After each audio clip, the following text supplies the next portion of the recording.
I'd like to call the meeting to order. I'd like to open the meeting with a Pledge of Allegiance.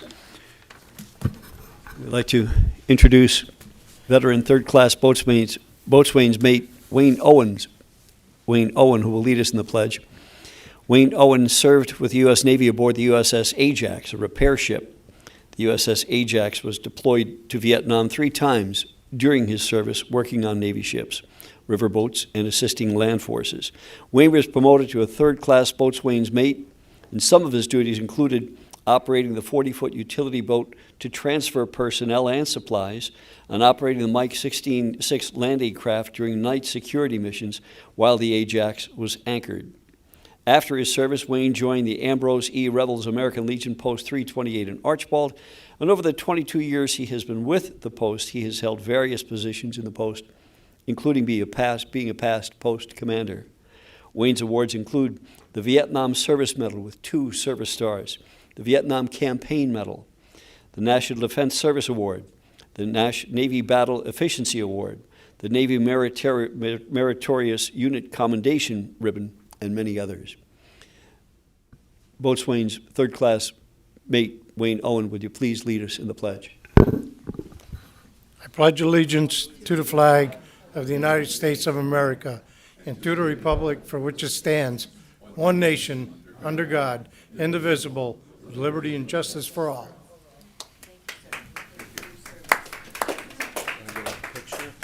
Sir, and if you would, we're going to bring Boatswain's mate up for a picture and just delay the meeting for just a moment.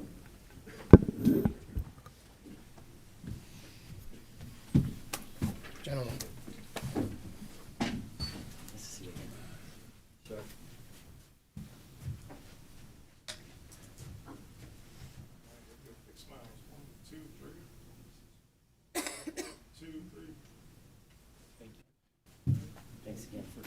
Thank you.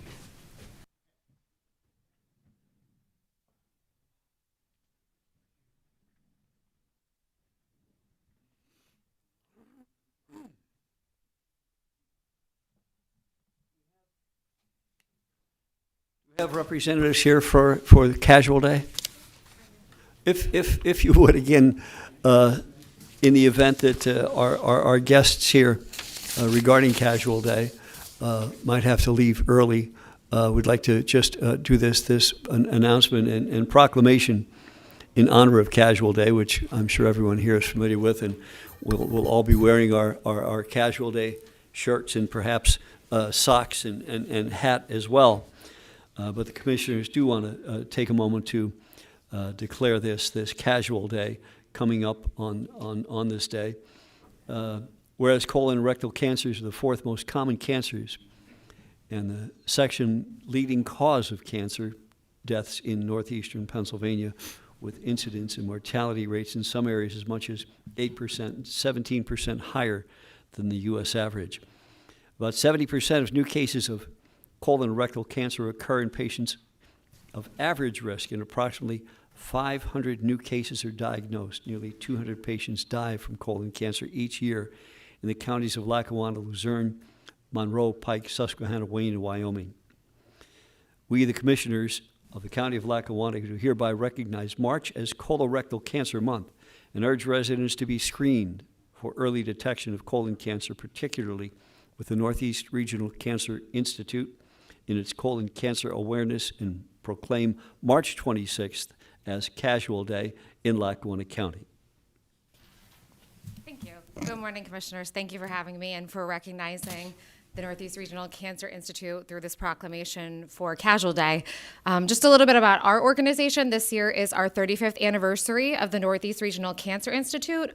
We're an information and referral organization, so anyone that's been touched by cancer can call us. We have an RN on staff and a master's level oncology social worker that field about 200 calls per year about transportation, and just different things related to cancer. So if we don't directly provide that service, we will find individuals the services that they need. This campaign, Casual Day, started brother and sister Mara Stayback and Michael Moran. Their mother had been diagnosed with late-stage colon cancer and hadn't had the recommended screening at the time. And she died within 6 months of diagnosis. So they came to the Cancer Institute, and they didn't want any family to go through what they did, so they created Casual Day. And the purpose of Casual Day is really about that casual conversation about early detection and screening, because we do know that this type of cancer is slow progressing, but if you have the recommended screenings, it is preventable. So right now, the recommended screening for an average risk person is age 45. If you do have a family history, you may have to get screened prior to that. So if anyone has questions, they can call our office, 570-904-8808, or visit our website, cancernepa.org. And the color this year, we change it every year, is yellow. So the ordering deadline has passed, but if you call our office, we do have some in our office, limited quantities, and then we have some at select Garrity supermarkets, DePietro's Pharmacy, Harold's Pharmacy, and Stevens Pharmacy. So the T-shirts are $20. We have limited socks left. I think we only have the striped ones left, and then we have our silicone bracelets as well. That's a $5 donation. So any price point, someone can get involved in this. And just thank you for having me today. That's great. Could you call for a picture, please? Sure.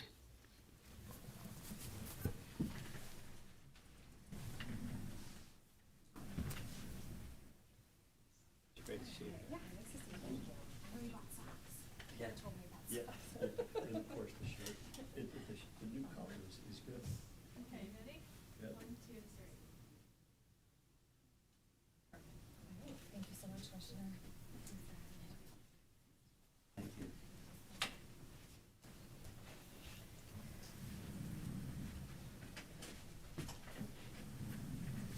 We'll continue with the reading of and approval of the minutes. Make a motion. Second.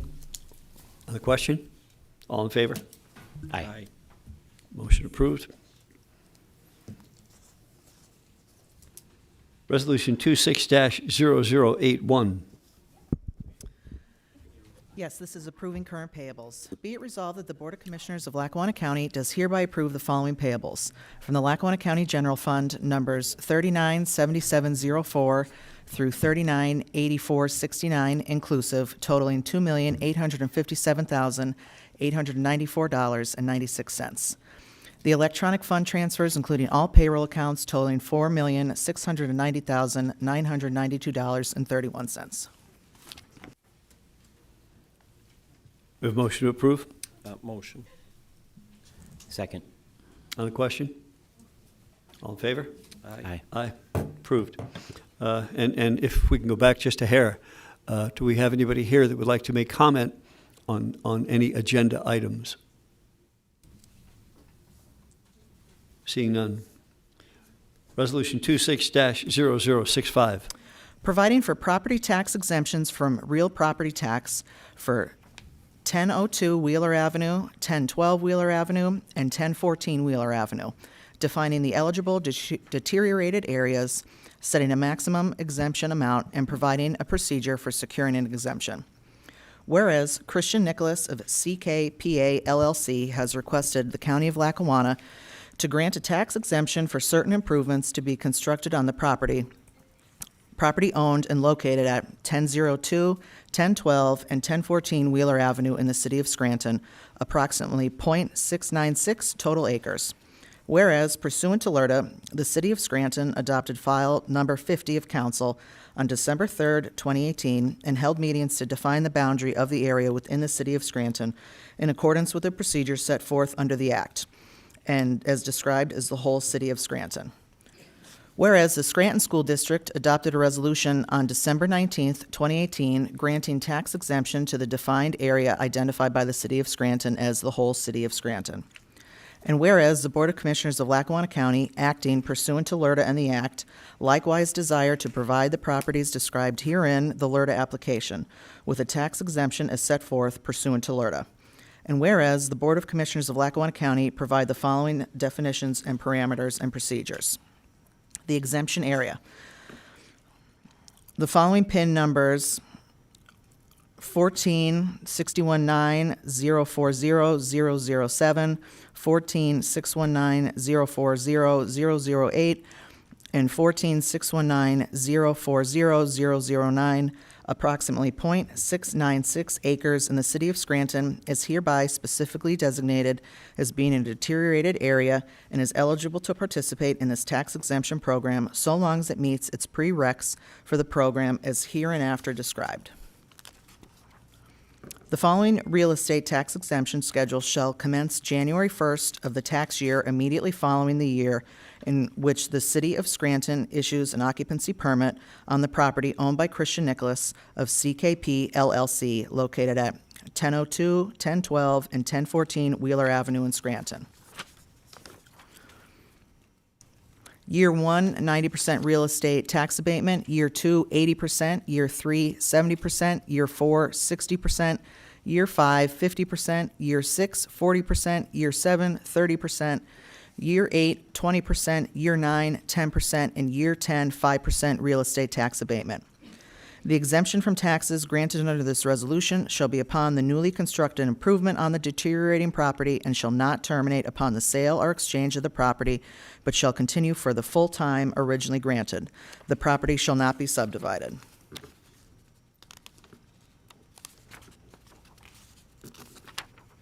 The resolution shall be in full force and effect upon adoption.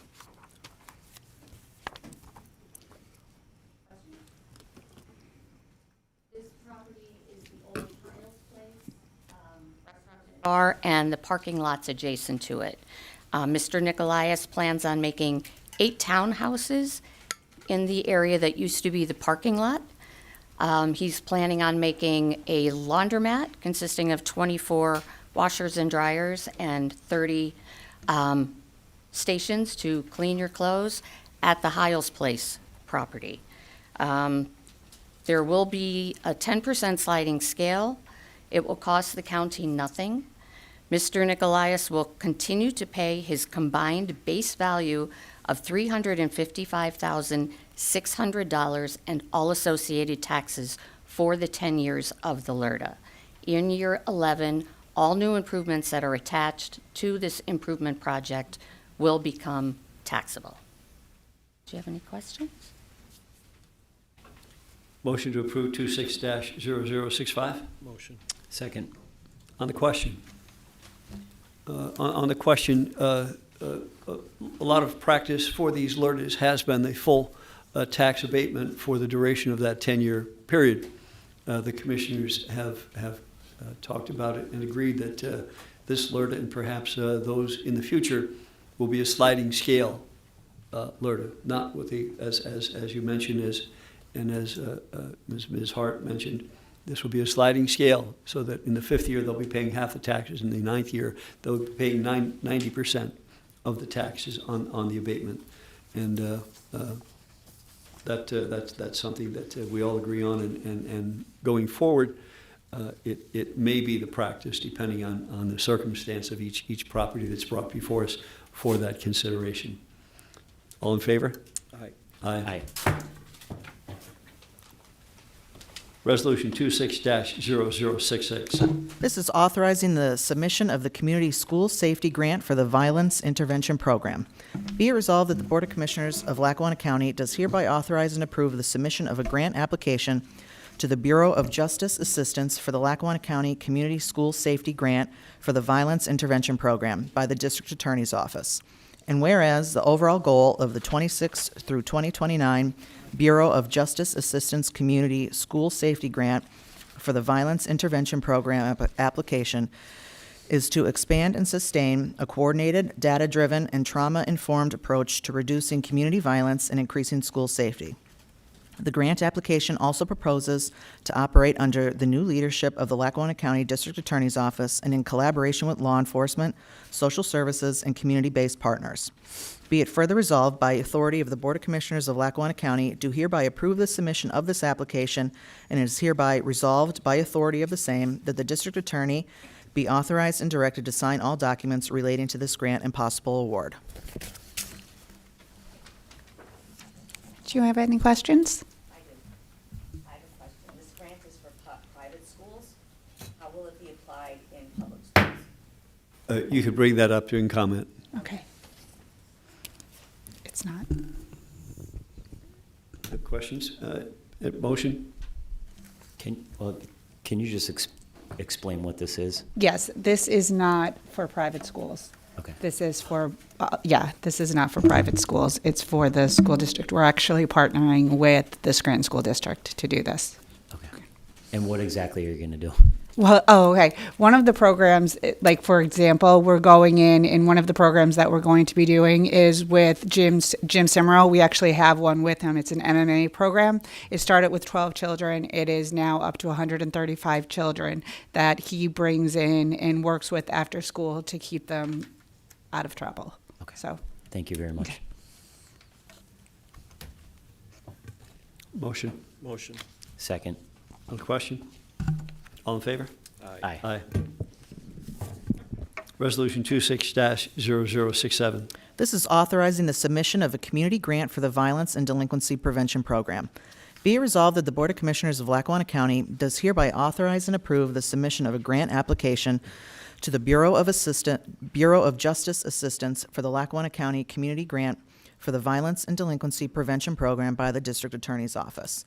Whereas the overall goal of the 2025 through 2027 Bureau of Justice Assistance Community Grant for the Violence and Delinquency Prevention Program is to strengthen community-based strategies that prevent youth violence, delinquency, and other problem behaviors, expand diversion and deflection opportunities, and support successful reentry in accordance with balanced and restorative justice guiding principles. Be it further resolved by authority of the Board of Commissioners, they do hereby approve the submission of this application, and it is hereby resolved by authority of the same that the District Attorney of said authority be authorized and directed to sign all documents relating to this grant and possible award. any questions? Explanation of it, please. Okay, so this one is just basically, we're gonna work with like, for example, the Boys and Girls Club for a reentry program for juvenile delinquents to come into. Motion? Motion. Thank you. Second. On the question? Approved? All in favor? Aye. Aye. Aye. Approved. Thank you. Thanks. Resolution 26-0068. This is authorizing an application to the Pennsylvania Municipal Assistance Program. Be it resolved that the Board of Commissioners of Lackawanna County does hereby authorize the submission of an application to the Municipal Assistance Program. And whereas the County of Lackawanna, through the Department of Planning and on behalf of the City of Scranton, boroughs of Clarks Green and Clarks Summit, Dalton and Dunmore, and the townships of Newton, South Abington, Waverly, and West Abington will be undertaking a project to update the multi-municipal comprehension plan and the cooperative zoning ordinances of the Scranton-Abington Planning Association as outlined and authorized by the Intergovernmental Cooperation Implementation Agreement. And whereas the Pennsylvania Department of Community and Economic Development makes available grants and aid to such projects through the Municipal Assistance Program. Be it further resolved that the Board of Commissioners of Lackawanna County hereby commits municipal resources in the amount of $35,000 as match for said project. Okay. Mr. Good morning, Commissioners. This project I like to call SAPA 2.0. As you're all aware, the Scranton-Abington's Planning Association was the first regional group of municipalities to plan together and to provide what we call the shared land uses across the regional boundaries. We currently have two other groups, which is NORLAC up in the Carbondale area and North Pocono down in the North Pocono School District area. This group, the original plan was from 2009. The Municipal Planning Code recommends that the comprehensive plans be updated about every 10 years. We're about 15 years, that we need to update. We had some delays with COVID and other issues, but all the current participating municipalities are agreeing to move forward with updating the comprehensive plan and then going back and looking into their zoning ordinance to see what needs to be addressed based on the changes in the plan. I mean, we all know a lot has changed since 2009. And currently we're having the data center issue, and this will all be addressed in this new plan coming up. We are looking for $180,000. It's a $180,000 project to hire a consultant to undertake this project. We're seeking $90,000 from the DCED Municipal Assistance Program. Through economic development, the county's contributing $35,000, and the remaining $55,000 local match is split up among the 9 municipalities on a percentage of their population, square miles, and assessed value. And when do you expect the study to be completed? Well, if the grant is successful, we will probably be awarded later this year. We'll have to get the RFP, so we'll probably be starting on it early next year. That'd be about a year to do the plan, and then probably another year to look at the ordinance, so about a 2-year project. And will you be able to offer at least recommendations prior to that, to the municipalities? Yes, we're- particularly regarding data center information? Yes, we're currently providing them with model ordinances from across the state and, and whatever assistance they need. But unfortunately, they need to act on those by themselves right now until we get this plan in place. Thank you. Can I ask a question? Sure. So the city of Scranton last night introduced an ordinance to update their zoning code, which would address data center Right. development. So this does not prohibit any of the 9 participating members to act now to deal with that, correct? Correct, Okay. correct. And But some the- of them are looking into it. Right. Yeah, yep. But when this is being developed, all 9 members will have input in terms of the overall regional plan that will address data center development. Absolutely. They have the final decision on what they allow within their borders. Okay, Yep. thank you. Thank you. Motion to approve? Motion. Second. On the question? All in favor? Aye. Aye. Motion approved. Resolution 26-0069. This is adopting the Safe Streets for All Action Plan. Whereas Lackawanna County is committed to protecting the health, safety, and welfare of all residents, workers, and visitors, including those who travel by motor vehicle, transit, bicycle, wheelchair, and on foot.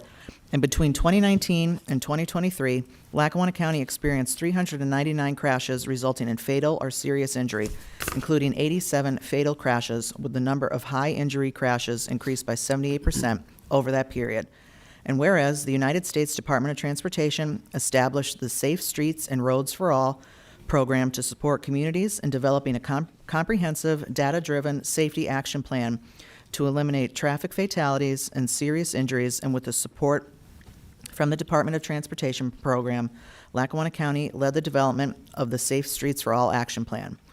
And whereas the plan identifies a high injury network representing approximately 6% of roadway mileage, yet accounting for more than half of fatal and serious injury crashes, and prioritizes safety investments where they can grant applications and advance equitable safety outcomes across all communities in Lackawanna County. And whereas the Board of Commissioners recognizes that implementation of the plan will require continued collaboration among the county, municipalities, regional partners, law enforcement, school districts, transit providers, and community organizations. Now therefore be it resolved by the Lackawanna County Board of Commissioners that the Lackawanna County Board of Commissioners does hereby adopt the Safe Streets Lackawanna Safe Streets for All action plan as the county's official traffic safety action plan. The bipartisan infrastructure law authorized this new program called Safe Streets for All. We took advantage of the very first round back in 2023 to apply for funding to do the Safe Streets for All plan. We were successful in it's a $200,000 grant that we received. We hired a consultant. We developed the plan we had public engagement process, we had countywide surveys, an interactive public feedback map. We had focus group meetings, we were at community events, and we've received guidance from a multidisciplinary steering committee. The plan is based on nationally recognized best practices, including the safe system approach and what they call the 6 E's: engineering, education, enforcement, encouragement, evaluation, and equity. The goal of the plan is to reduce fatal and serious injury crashes by 50% by the year 2045, which is consistent with federal and state safety initiatives. This is providing the framework for the local municipalities to apply for any type of safety funding through transportation agencies, whether federal or state. This had to be in place for them to do this. So we, like I said, we took the bull by the horns and jumped on this program right at the beginning of its onset. We're going to be asking the local municipalities to sign on to this plan because it gives them an extra tool for when they apply for grant funding. We're going to be collaborating with the municipalities and other regional partners, including the MPO, the school districts, the transit providers, to hopefully make sure that this plan gets implemented. I do have, it shows you the high injury networks which were identified by PennDOT crash data and the community surveys throughout the county, which was divided into 4 planning regions. So you can see the different colors there. The maps over there are a little bit more detailed because it's kind of hard to see all the roads in the county on one map, if anybody's interested in looking at that. But we're going to be having a webinar within the next few weeks with the municipalities to basically roll this plan out and help them with any assistance that they may need in applying for grant money. I assume the map that you're speaking of here will be available on the website? The plan? Yes. Yes, it is, and it's currently. Can we drill down in these different areas to see more specifically the streets? Yes, Oh, those over there are a little bit more detailed over there. And they actually give you the actual street name in the municipality and how many miles of that road are on the high injury network. Thank you. Motion? I'm sorry. Oh, no, sorry, go ahead. Motion? Motion. Second. On the question? On the question, I just want to commend you for being proactive. I read through this plan. It's very, very extensive, and it's very, very well done. Just some of the things that stuck out to me, and I think Traci mentioned it when she was reading the ordinance. There are roughly 2,040 miles of roadway within the county. Roadways that make up the high injury network account for approximately 122 miles. So out of all the roadways in this county, there's about 5% that are the major, have the most issues. From 2019 to 2023, 6% of the roadways were responsible for more than half, 53%, of high injury crashes, and 74% of the vulnerable road users, bikers, pedestrians, for high injury crashes. So this plan gives us a roadmap to work, as Mary Liz Donato said, to work with the municipalities and the boroughs and townships throughout the county to do something about it. In looking at the plan, here are the priority safety projects. So Music Street, PA 307, Scranton Carbondale Highway in Dixon City, Bernie Avenue and Pitson Avenue in Scranton and Music, Mulberry Street, the Scranton Pocono Highway in Covington, State Street in Clark Summit, and Brooklyn Street, 8th Avenue in Carbondale. So I'm looking forward to continuing to now implement this plan, but just want to commend you on a job well done. Thanks. Thank you. All in favor? Aye. Aye. Thank you. Resolution 26-0070. This is awarding the contract management system. Be it resolved that the Board of Commissioners of Lackawanna County does hereby award the centralized contract database management system to DebtBook at a cost of $20,000 for 2026. Mr. Bolzoni? Good morning, Commissioners. The contract management program is really a long overdue initiative that hopefully is coming to conclusion.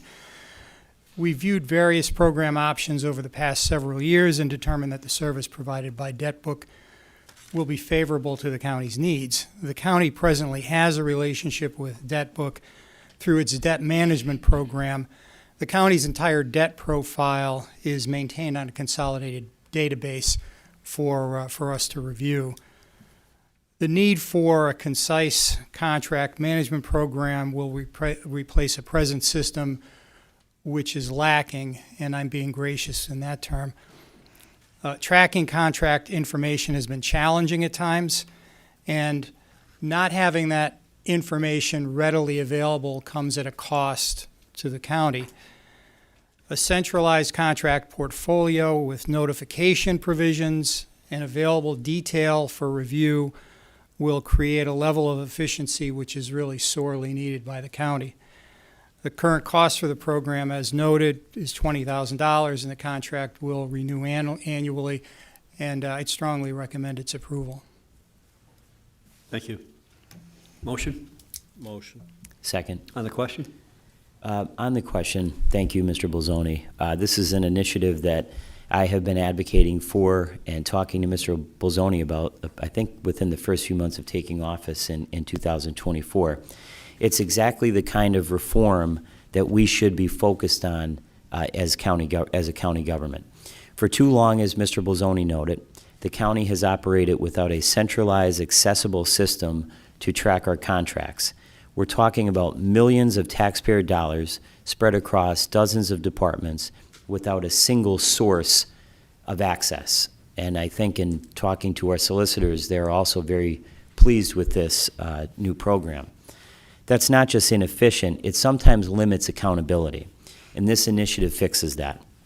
It brings everything into one place: contracts, costs, timelines, and obligations. And it allows us to actually see where taxpayer money is going, manage the vendor relationships, which is very, very important, more effectively, and avoid duplication, missed deadlines, or unnecessary spending. So I am supporting this because it's smart, it's relatively low-cost investment that I believe is going to pay dividends over the long term in better oversight, better decision-making, and ultimately savings. So thank you again. Thank you. Agreed. This is important to finally get this done. All in favor? Aye. Aye. Approved. Resolution 26-0072. This is entering into a grant agreement for the Area Agency on Aging. Be it resolved that the Board of Commissioners of Lackawanna County does hereby enter into a grant agreement for Title 19 between the Pennsylvania Department of Aging and the Lackawanna County Area Agency on Aging, and to expire June 30th of 2030. Good morning, Commissioners. This Title 19 grant agreement is between the Pennsylvania Department of Aging and Lackawanna County Area Agency on Aging to provide funding for services and programs for adults age 60 and older up to the amount of $37,894. Subject to terms and conditions of this agreement and the availability of sufficient funds, the agency may be awarded additional Title 19 grant funds during the term of this agreement. Information and referral services funded through this grant include Aging and Disability Resource Center program coordination, training, and community outreach. Any questions? No, thank you. Motion? Second. For the question? All in favor? Aye. Aye.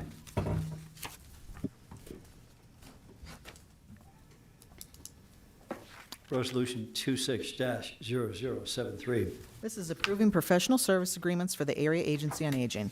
Be it resolved that the Board of Commissioners of Lackawanna County does hereby enter into professional service agreements on behalf of the Department of the Area Agency on Aging with the Center for Health and Human Services, Research and Action, and Interim Healthcare Services Incorporated. The C.A.S.U.A.L agreement permits the agency to partner with the Center for Health and Human Service, Research and Action for consulting services, research, data analysis, and program evaluation to help determine the effectiveness of programs offered to adults age 60 and older in Lackawanna County. C.A.S.U.A.L holds a data sharing agreement with Lackawanna County Department of Human Services. The rate is set at $75 an hour, not to exceed $50,000 for calendar year 2026-2027, and it is 100% funded through the Aging Block Grant with no contribution of funding required from Lackawanna County. The interim agreement permits the agency to partner with Interim Healthcare for medical expert consults to support older adult protective service programs, allowing for comprehensive investigations and services for adults age 60 and older. This agreement is for 166 hours per quarter, not to exceed $42,000 for calendar year 2026-2027, and is also 100% funded through the Aging Block Grant with no contribution of funding required from Lackawanna County. Any questions? Nope. Thank you. On the motion? Second. On the question? All in favor? Aye. Thank you. Resolution 26-0079. This is entering into a service agreement with Otis Elevator. Be it resolved that the Board of Commissioners of Lackawanna County does hereby enter into a one-year service agreement with Otis Elevator for the courthouse at a cost of $7,995 and to expire February 28th of 2027. Good morning, Commissioners. This is the service contract for Otis Elevator for 26 and 27.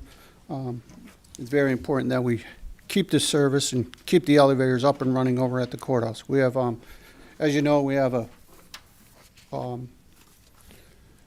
two regular service elevators and one for the jail side of it. So They're all complete, they're up and running. We hardly ever had any problems with them, but, you know, I'd like full agreement on keeping this service.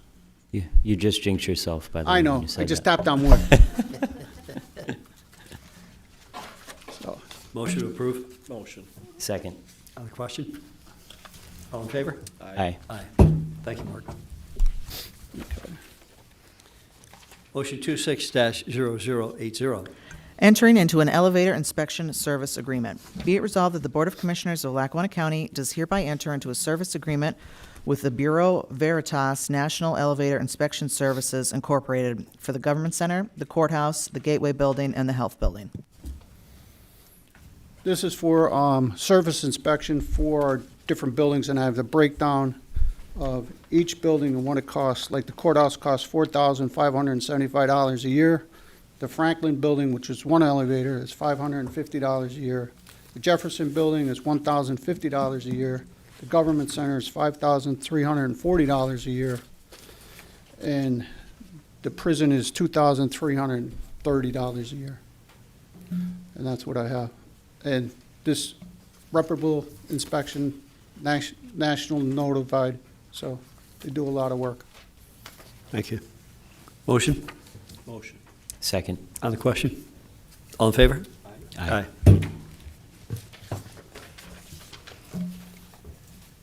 Resolution, thank you, Mark. Resolution 26-0082. These are appointments to the Area Agency on Aging Advisory Board. Be it resolved that the Excuse me. Board of... I have one more. Oh, area gen aging, you said? Oh. Okay, I'm sorry. Be it resolved that the Board of Commissioners of Lackawanna County does hereby appoint the following individual to the Lackawanna County Area Agency on Aging Advisory Board with a 3-year term to commence immediately and expire December 31st, 2029. Pedro Ains of Scranton.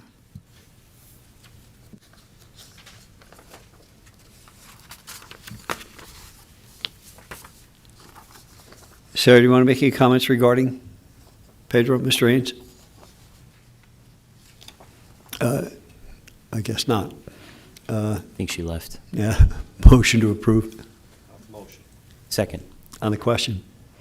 Mr. Ains, just an incredible young man that has served our community, northeastern and central Pennsylvania, for a huge number of years, and it will be good to have him as a member of this board. All in favor? Aye. Aye. Approved. Resolution 26-0083. This is an appointment to the Lackawanna County Assessment Board.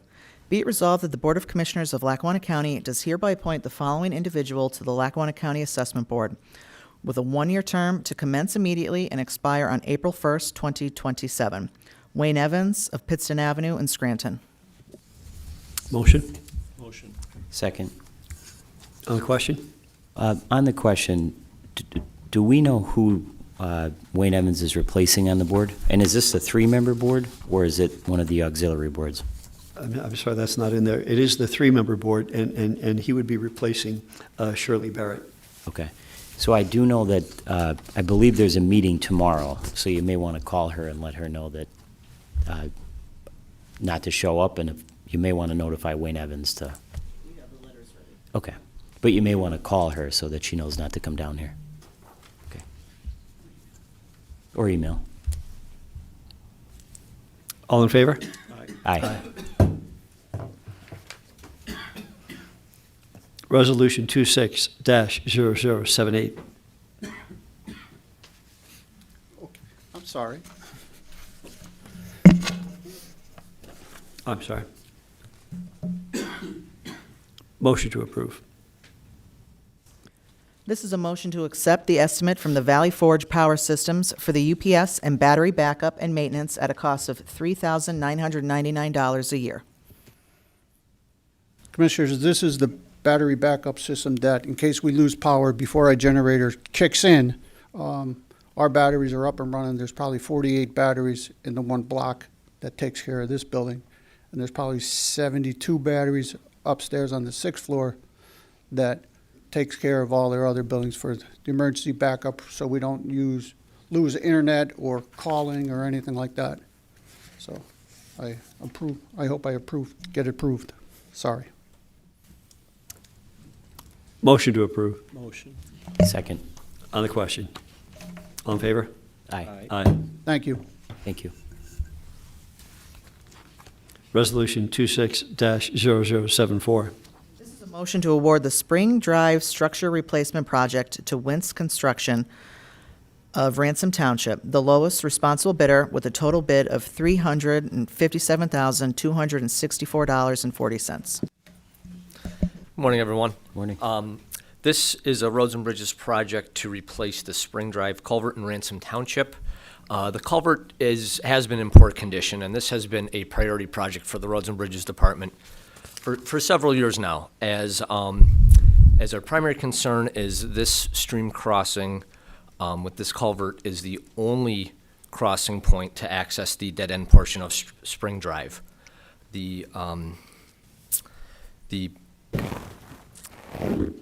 Being that this is the only crossing, during construction, a temporary road will also have to be constructed and utilized for the residents who live on and access the other side of Spring Drive. A public bid was conducted, and 14 bids were received for this project, with the lowest bidder being Wince Construction at a price of $357,264.40. Wince and their construction bid package has been reviewed with their bid security and work qualifications, and it is our recommendation to award this project to Wince. Questions? What is the expected timeline on the construction? This will be approximately 1 year after notice to proceed. Motion? Motion. Second. On the question? All in favor? Aye. Aye. Thank you. Resolution 26-0075. This is a motion to award the Old Mill Road Bridge replacement to Minichi of DuPont, the lowest responsible bidder, with a total bid of $917,000. This bridge replacement will replace the closed bridge in Jefferson Township on Old Mill Road. This bridge was closed a little more than a year ago due to structural concerns. We've been working since to go through permitting and development of construction plans to get this project bid.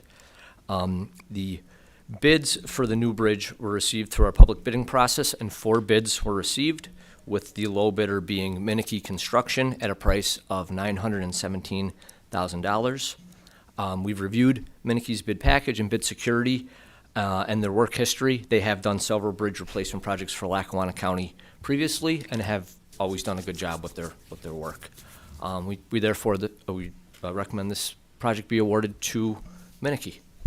And again, the timeline on the expected timeline on the project? Yes, this one is approximately 18 months. This is much larger than the Spring Drive crossing. This is approximately 40-foot span of a bridge, which will take a little bit longer in construction. Thank you. Motion? Motion. Second. On the question? All in favor? Aye. Aye. Resolution 26-0076. This is a motion to award the Main Street retaining wall repair to Fabcor, Inc. of Jessup, the lowest, most responsible bidder, the total bid of $887,913.80. This project will stabilize the retaining wall supporting Main Street along the Lackawanna River from approximately the Wayne Street, Main Street intersection to the Gilmartin Street, Main Street intersection in Archbold. We've been monitoring this wall for several years. This wall's been slowly rotating toward the stream, and this project will stabilize that rotation. It will also take care of several concrete spalls and patch repairs needed on the wall. The project will also take care of a mill and overlay of the roadway surface for the same project limits from Wayne Street till Gilmartin. A public bid was conducted, and 4 bids received for this one, with the lowest bidder being Fabcor, with a price of $887,913.80. We've reviewed Fabcor's qualifications and their bid package and recommend the award be given to Fabcor. And I expect that this isn't going to significantly, excepting for the paving part, isn't going to significantly affect the traffic? Traffic will be kept open during construction. There will be temporary traffic measures, single lane use and flaggers, but traffic will be maintained through construction. Thank you. And Motion? If I'm we sorry. get complaints, we'll send them to you, right? Okay. Yes. You can call me anytime. Okay. Motion Motion. Second. on the question? I just have a comment on the question, because I know that's been we got quite a few phone calls about, road repairs and stuff like that in that area. And, I know we've been putting cold patch in there just to get us through the winter. It's been a rough winter, but, we will address that, what you did just say. But I want to just comment on, these are big numbers, these bridges. And because of your due diligence and getting these bids out early this year, we ended up saving a lot of money, and some of these bids came through lower than we even expected. So just thanks for you and Larry for getting on top of that stuff and, getting these bids out early so that we could get some better prices for the taxpayers. So thank you. Yes, sir. Yes, I will acknowledge all of these 3 projects have been budgeted with the Roads and Bridges Department for several years now, and because of the timely winter bidding, they all came back slightly under our budgeted amount. Thank you. All in favor? Aye. Aye. Thank you.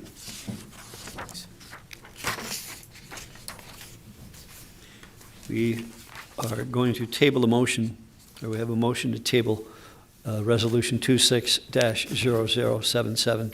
There are some issues with the language in the contract, or the proposed contract, and we're going to table this and bring it back in another meeting if we have a motion to table. I'll make a motion to table. Second.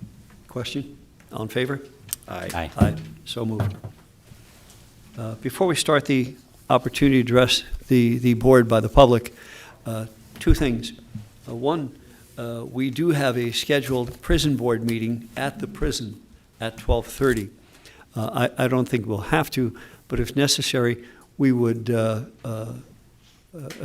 adjourn, but put the meeting on hold, finish our commissioners' comments, and resume the meeting at the beginning of our next meeting scheduled for April 1st. But I think we'll get all of our comments in our allotted time. We have to leave here about noon to get over to the prison. That is an advertised meeting, and we have some people over there that are waiting for that meeting to commence at 12:30. But I think we'll get all of the information in from our public comments and our commissioners' comments. Also, one other thing that I just want to bring up real quick, that we do have a piece of proposed legislation dealing with the working with ICE and that issue.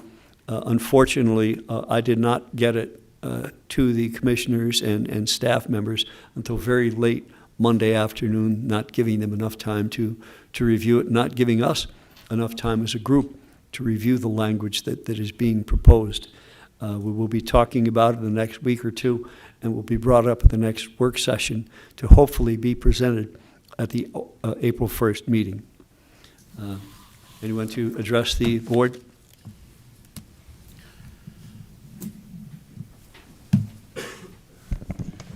Joan Hodawan, Scranton. First, I have not forgotten my request for a wall of shame with the names of those whose properties were kept off of the tax rolls for a long time and finally caught by Tyler Technologies. So hopefully that'll be coming. But I want to talk about the county's boards and authorities.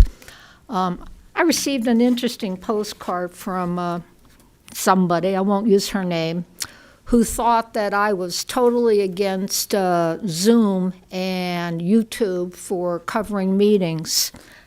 That's not what I said. I'm against Zoom-only public meetings when there is no medical emergency or weather emergency. I believe that at most, these meetings should be hybrid, so that those of us who want to come in person have the opportunity to do so, and those who cannot attend in person also have an opportunity to participate in the meeting. But when a meeting is Zoom only and there is no apparent justification, I question that as a taxpayer. Now, let's talk about the boards and authorities. At 9 o'clock, I went on the county's website, clicked on government, clicked on boards and authority, and I looked to my favorite two. And I have raised this issue since January with Chief Brian Jeffers. And the two boards that I follow are obviously the library board, of which I was a member for 8 years, and the literacy committee, because I'm very interested in literacy. Now, the library board's page on the county's website is totally inaccurate. I'm listed as a member. Bill Zacker's listed as a member, and he resigned before I did. The meeting dates are wrong. The meeting times are wrong. In January, Brian told me he would get this situation controlled and corrected, and apparently it hasn't happened yet. But let's look at the literacy committee. I pulled the legislation which created it from November of 2022. And one of the, let's see, I'll read it so I not misquote it. The Literacy Committee shall hold regular public meetings and shall allow for public comment and matters under deliberation at such public meeting. All meetings of the committee shall comply with the Pennsylvania Sunshine Act, and I hope the members of that Literacy Committee are familiar with that act. Under their duties, A, to conduct regular public meetings to gain input and information relevant to the promotion of education and literacy in Lackawanna County.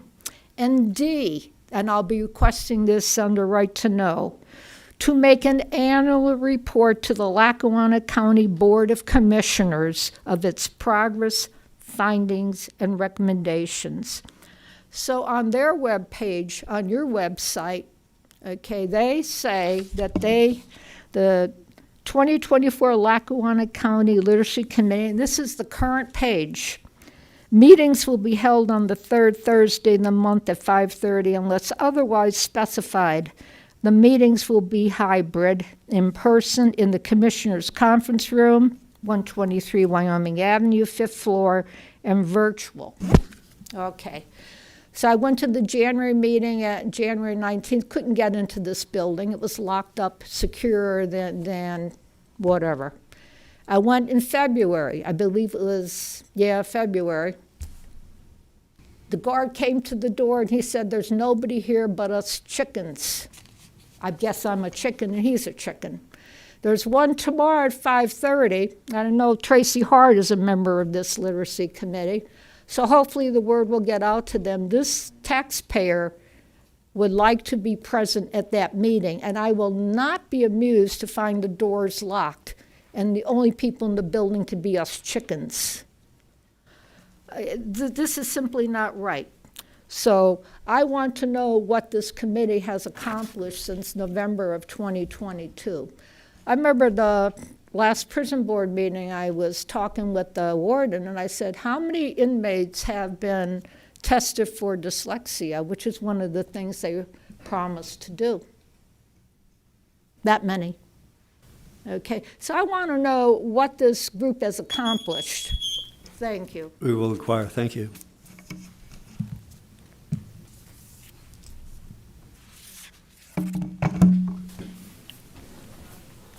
Good morning, Sarah Balmer, Covington Township. I'm here once again to express my support for the Protect Our Neighbors Act. Every week my daughter asks if I have an update for her, and I usually have nothing to tell her. So I appreciate that it seems like there is discussion still going on. And I thought maybe rather than pull on your heartstrings, I could ask some questions and get some answers for my daughter. Of course, I brought her picture again. Here she is, my beautiful daughter. She deserves better than we're giving her. My daughter is currently carrying her driver's license, her passport, and a copy of her certificate of citizenship with her everywhere she goes. And if that is not burdensome enough and demoralizing enough, we just had cameras installed in her vehicle last week. She's a teenager, and to say this is embarrassing for her is an understatement. And to say that this breaks my heart is a gross understatement. It is not normal, it is unacceptable, and I would like to ask, what are we doing? Seriously, what are we doing here? I would like to thank Commissioner Gaughan for releasing the solicitor's memo. It gave us a little bit of insight into some of the issues that we could face.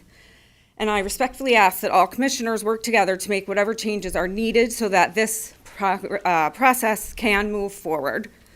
And I would like to thank you, Commissioner Welby, for expressing support for Governor Shapiro's advisory relating to ICE activities in healthcare and social services facilities. And I think this is really important and should be expanded on in the Protect Our Neighbors Act, please. I just have a couple quick questions. I don't know if this is the forum. Can I get answers to questions standing here, or do I just propose them? Propose them, please. Just propose them? Okay. The solicitor's memo indicates that the commissioners have the authority to limit cooperation with ICE, and that Lackawanna County has protections under the 10th Amendment. However, the solicitor also stated that commissioners may not have authority over independently elected offices, for example, the sheriff. My question is, don't the commissioners approve the budget? And doesn't the budget dictate what these offices have the authority to do? Could the commissioners or the solicitor please provide more context for why they feel this is an issue? Also, Commissioner Welby stated at the last meeting that this is a process and will take time. Could the commissioners please share more information on what the process actually entails and what a realistic timeline might be for having a public hearing? Finally, although the last few weeks have brought out dozens of concerned Lackawanna residents, the time at which the commissioners meet is inconvenient. Most people must request time off from work to attend, and I would ask if the commissioners would consider holding a public hearing for the Protect Our Neighbors Act in the evening to allow more people to attend, or would you consider reading emails during public comments as they do at other county meetings so that our residents can be heard without having to take time off from work? I thank you for your time. Thank you. Thank you.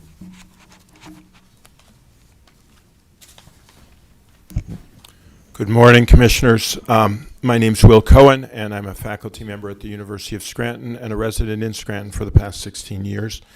And I just want to say before I read a statement from Bishop Mark Seitz, who was formerly the chair of the Committee on Migrants and Migration for the U.S. Conference of Catholic Bishops, as to why I'm doing this. I mean, there are really three things that we're talking about. We're talking about a federal policy. We're talking about some kind of moral judgment about aspects of that federal policy. Maybe not every single aspect, but certain aspects of that federal policy. And then we're talking about the legal space in which a county like ours has room to act according to those moral judgments. And so the reason I'm bringing in some of these statements is so that we have a moral framework, not the only one, but an important one, in which to reflect on the moral dimensions and then consider that in relationship to the legal room that there might be to act on those moral concerns. Bishop Seitz said just this week, God's people began as a people on the move. In the Hebrew scriptures, we encounter Abraham and the prophets, people of the tent, forced to move by famine, drought, and conflict, and always on a journey towards freedom. In the Gospels, we meet Jesus as a child living in exile and as an adult with no place to lay his head. I'm going to take portions of this. Addressing his own congregation or flock in El Paso, Texas. Neighbors are being snatched as they walk out of immigration court proceedings downtown. Workers are being taken from construction sites across the city. Mothers and fathers are no longer able to work because the government has taken away their legal work permits. Young women are languishing in mental torture for months in private detention centers, even when, coerced by the conditions of their imprisonment, they beg to be deported. So many people are once again being made to feel they are less than American.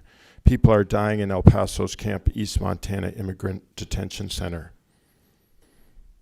To those of you affected by hatred and discrimination, meaning adversely affected, the people he's addressing, and afraid of what comes next, know that the church stands with you. As your bishop, Bishop Seitz writes, I carry your pain daily in my heart and in my prayers.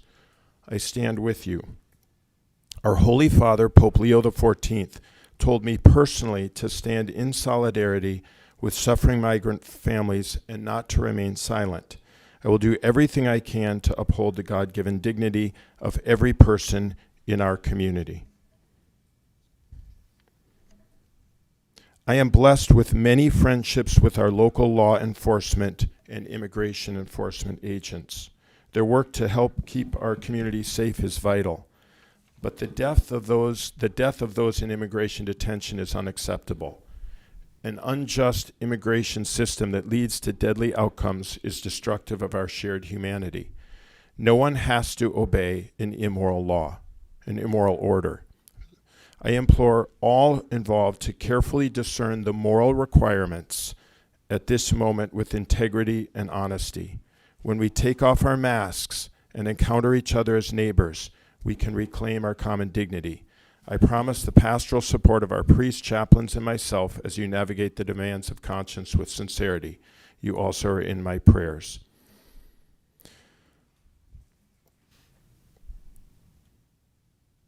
I must make clear, the current national campaign of mass detention and deportations is a grave moral evil, one which must be opposed with prayer, peaceful action, and acts of solidarity with those affected.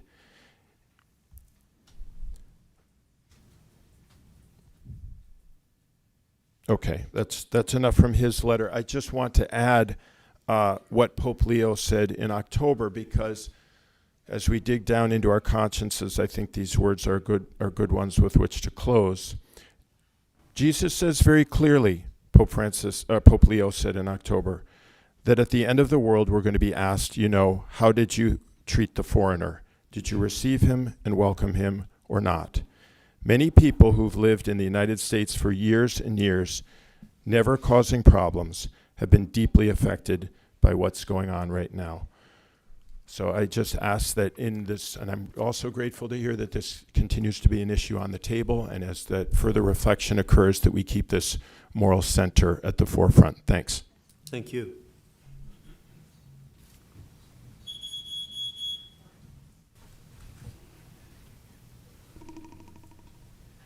Hello, Commissioners. My name's Amanda Karpiak. I'm local. I was born and raised here. I went to Scranton High School. I voted for many of you, so it's good to be looking at you face to face. I am here to speak I'm here to say I support the Protect Our Neighbors Act.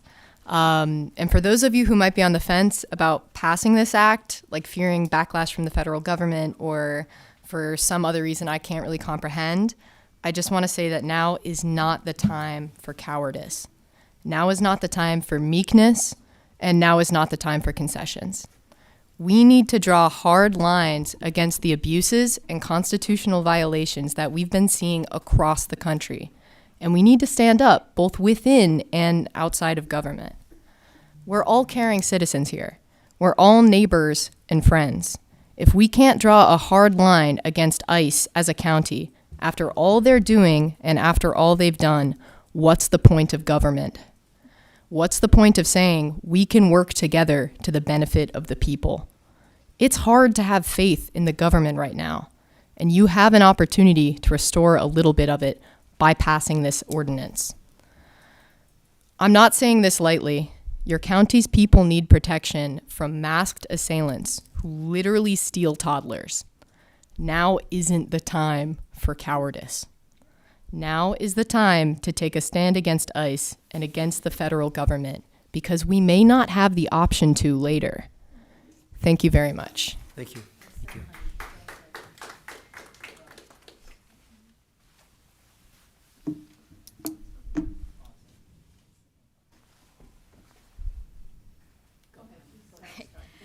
My name is Grace Luddix, and I'm the president of a local chapter of the College Democrats. It is well known that my generation has high levels of political apathy, and in my position, I've had the opportunity to talk to countless students about why they feel repelled from civic engagement, repelled from participating in a government intended to be by and for them. Too often I hear that students feel unwelcome, that their voices don't matter, that their government feels stale, and that politics is an old man's game. Last month, Commissioner Welby said that sometimes it's best to keep our mouths shut and our heads down. This kind of complacency is poison to a democracy. Injustices aren't solved by putting our tails between our legs and hiding in the corner until they magically disappear. As elected officials and public servants, it is you who has the power and obligation to act. We recognize that as a county government, you do not have the power to make ICE magically disappear, but you do have the opportunity to protect our community as demonstrated by nearby governments. A classmate of mine was stopped by multiple unmarked vehicles and surrounded by masked thugs. In the moment, she feared that she might be kidnapped and human trafficked. She was thankfully let go after they threatened to detain her, but I would highly suggest reading more about this in the University of Scranton's Aquinas newspaper. As you know, others in our community have not been as fortunate when confronted by ICE. This matter is inflaming once apathetic students, now recognizing the danger, idiocy, and selfishness of keeping our mouths shut and heads down in moments like this. The current concern is not limited to Democrats. Trump's approval rating this term has been estimated as low as 36% by Gallup, and as of December, the Pew Research estimates that just 17% of Americans trust the government in D.C. to do what is right. The consensus of dissatisfaction is loud and clear. When members of my chapter heard of the potential Protect Our Neighbors Act, it was like a breath of fresh air. Public service is often referred to as a trust given in faith and accepted in honor. You were elected not just for feel-good community moments, but to confront issues like this. Members of the College Democrats and our classmates are grateful for the work of Commissioner Gaughan on the Protect Our Neighbors Act, and we hope that the rest of you pursue this as well. Thank you. Thank you.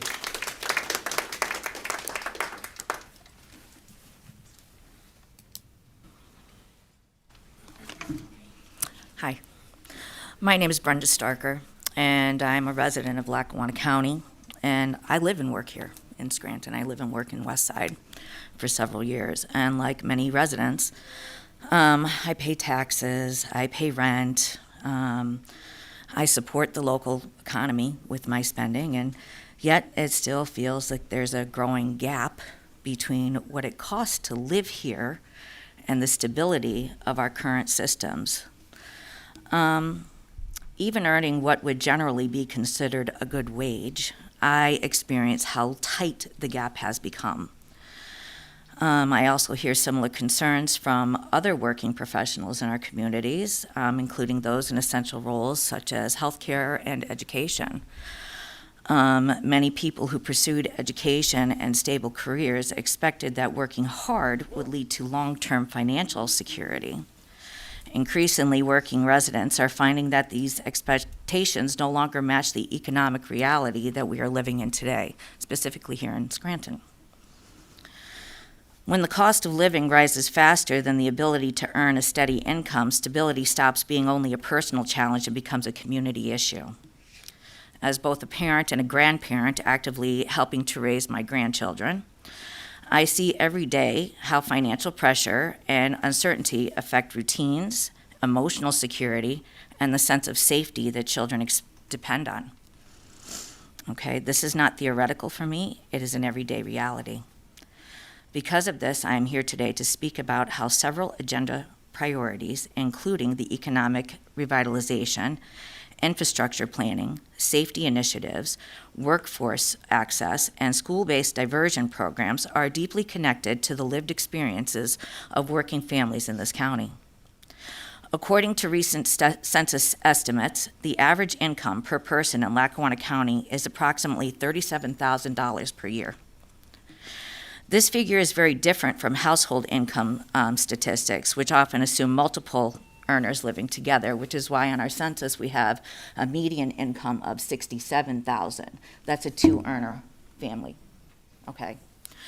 So when we compare that at this level to current rental costs, we compare that earning to current rental costs, the challenge becomes clear. A studio apartment in Scranton can cost between $895 and $1,200 per month, without utilities included. Okay? For families, a modest 3-bedroom rental may cost around $1,400 per month or more, depending on the location and the neighborhood. When utilities such as water, sewer, and electricity are included, total housing costs can rise closer to $1,700 per month, if not more. Financial guidelines suggest housing should take up no more than 1/3 of your income, 30%. Okay? This means that many households need incomes well above $60,000 per year to maintain stability without ongoing strain. And at the same time, nearly 15% of residents in this county are living below that financial poverty line. This places many working families very close to a financial edge. Housing pressures are compounded by the rising and unpredictable utility costs. Residents are experiencing increases in water and sewer charges, infrastructure surcharges, and fluctuating billing cycles that make it difficult to plan financially. Even moderate increases across utilities can add hundreds or thousands of dollars to yearly household expenses. And when incomes are already stretched, these additional costs reduce disposable income and increase stress across entire households. Residents are also seeing large-scale developmental projects entering the region that require significant electricity and water resources. People are asking reasonable planning questions. Will these projects raise long-term costs for residents, and will they create stable employment opportunities for people who already live here? Past experiences with segments of the natural gas industry suggest that while some local jobs were created, many specialized or temporary positions were filled by workers brought in from outside the immediate community. This has led residents to question how much lasting economic benefit remains locally when resource-intensive development occurs. Transportation barriers further affect workforce stabilities. Many available jobs operate on evening or overnight shifts, yet late-night public transportation options remain limited. Without reliable transportation, residents may be unable. Okay, thank you. I will email that to you because there's a lot more in there. Because the effect of all of this is further impacted by ICE coming here, okay? Because the services that we're proposing to build, the accesses to the school, the diversion programs will not be attended by people who do not trust the community. And trust is very low right now. We appreciate you sharing that.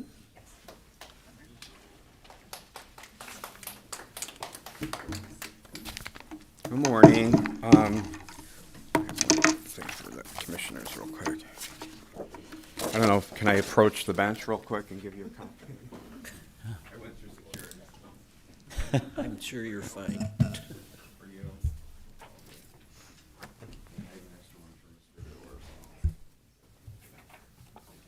Good morning. My name is George Semyon. I live downtown. Pleasure living downtown.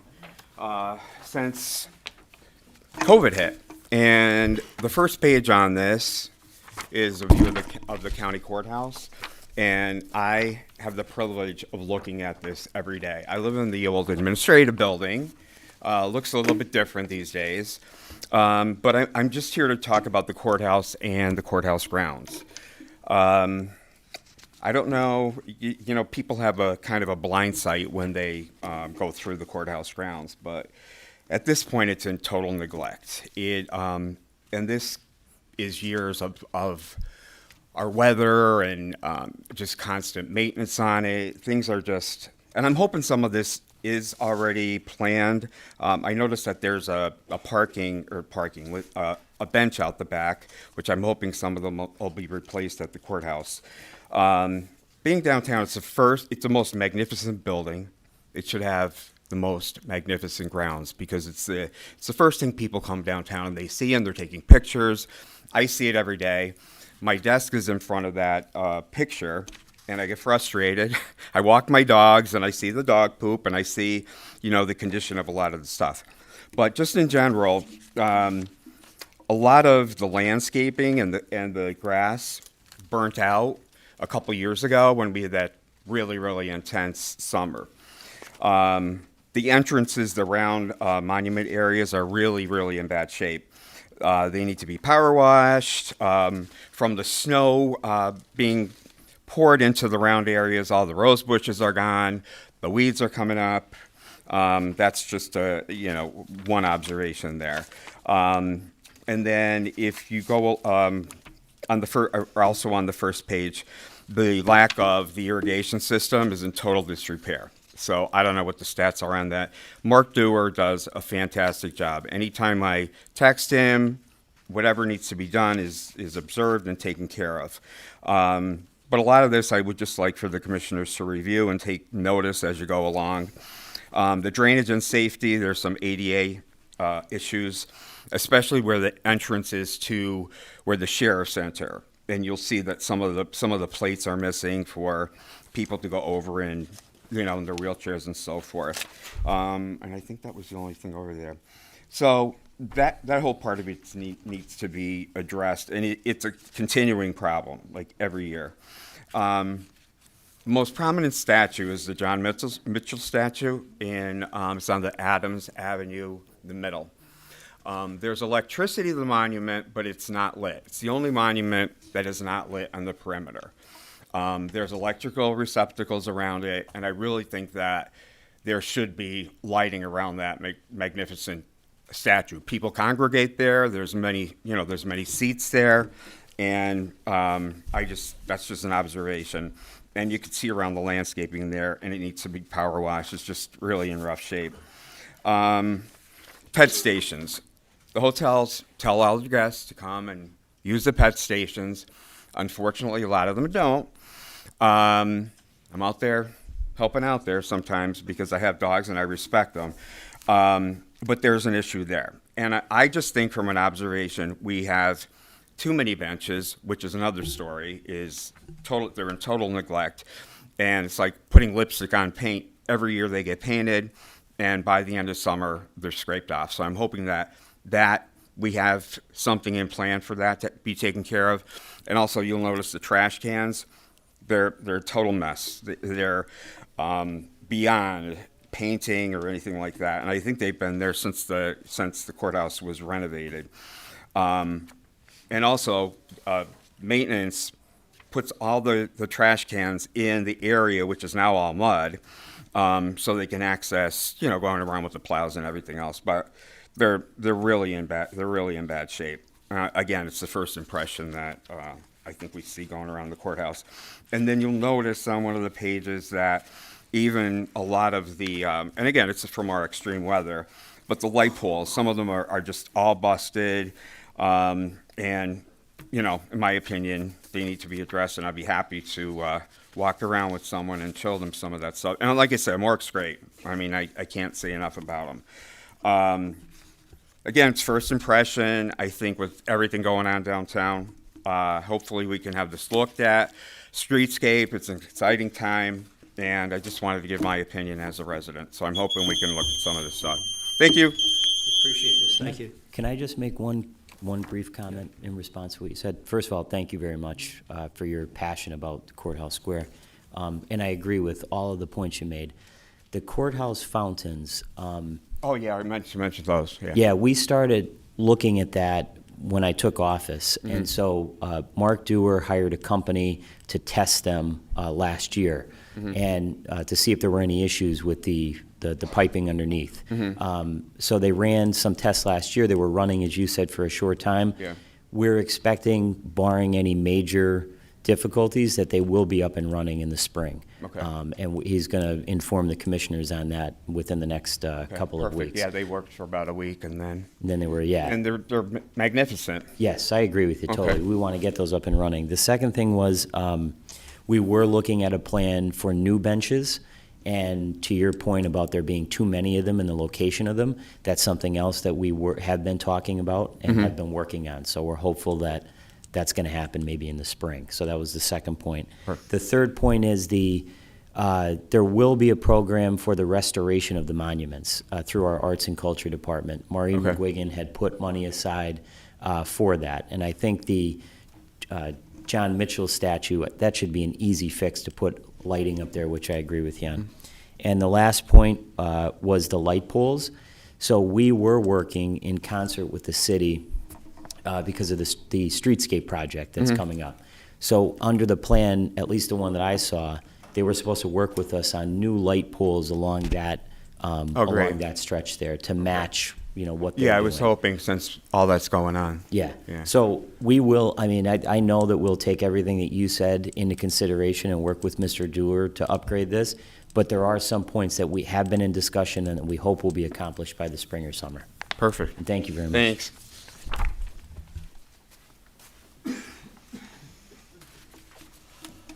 Good morning. My name is Madonna Munley, and I am from Archbold. I am here today to talk about the proliferation of data centers in the county and the Commissioner's responses to them. I am a lifelong resident of Archbold. We are in crisis mode, and many neighboring communities are not far behind us. Archbold has 6 proposed data center campuses with over 50 individual data center buildings, some 80 feet tall, along with over 1,000 diesel fuel backup generators, cooling devices, water towers, and ancillary buildings that will encompass 17% of the land in Archbold. These 6 data center campuses will require thousands of megawatts of power and millions of gallons of water. Wildcat Ridge alone will use 3.5 million gallons a day during the hottest months, and that water will come from Lake Scranton. And they're not the only one that is taking from Lake Scranton. The current water pipes going from Archbold to Lake Scranton will have to be replaced because they are not equipped to handle the load. The time to sit on the fence over this issue has passed. By saying, I'm not for them and I'm not against them, you might as well be saying the same thing about your constituents. I'm not for them and I'm not against them. Saying that you're not against data centers if they're placed in the correct locations, in industrial zones, and that the developers pay for their own power upgrades is not realistic because they are not all going in industrial zones. In Archbold, they are near homes, parks, and schools. PP&L announced yesterday that they plan to build a substation, a switchyard, and 8 miles of new high-voltage power lines in Archbold, which will accommodate the data centers. Because they claim it will also benefit the community, we will all wind up paying for it. We are facing threats to our health, safety, and welfare. In addition to the carcinogens emitted by the diesel fuel generators, data centers emit low-frequency sound that can travel for miles and cause stress, cardiovascular issues, anxiety, and impaired cognitive functions. 4 data centers in Archbold will be within 1 mile of Valley View schools. Students with special needs or neurodivergent conditions are especially susceptible to noise. From intermediate through middle and high school, students will be exposed to these conditions for 10 years. It will be longer for the teachers and school personnel. I'm aware that the county had no jurisdiction over the zoning that determined where these data center campuses were placed. That decision was made by 4 members of Archbold Council when they passed the Data Center Overlay Amendment in November of 2025 over the objections of their constituents. Recently released information leads to the conclusion that the developers and landowners participated in crafting this ordinance and that the locations were placed where they wanted them. This is a situation that has only recently been uncovered, but there is a lot more to come in exposing how the developers' interests were placed above the interest of the citizens of Archbold. The residents of Archbold and surrounding municipalities are looking for help in finding a way to resolve our crisis. We are doing everything we can. We need your support, too. We have had the support of Commissioner Gaughan from the beginning. If you need any information about what these data center campuses will do to this county and what the citizens' concerns are, read Chris Kelly and Frank Lesneski and other writers in the Scranton Times. Watch the news stations, WBRE, Fox 56, and WVIA. They have been covering this topic for months. Read the article from an international publication, dsmog.com. Data centers are poised to engulf a Pennsylvania town, to see how Archbold officials gaslighted us from the beginning. Ask us, the people who have been researching, speaking up, and coming together to save our county. There are similar groups all over the state and all over the country. The momentum is on our side. Politicians who are paying attention to which way the wind is blowing have come out against the rush for construction and are calling for moratoriums to allow time for more research, discussion, and thoughtful planning. If after learning the facts and weighing the outcomes, you are still not willing to take a stand to support your constituents and try to find a way to help us, then residents will question your right to call yourselves public servants. Thank you. Thank you.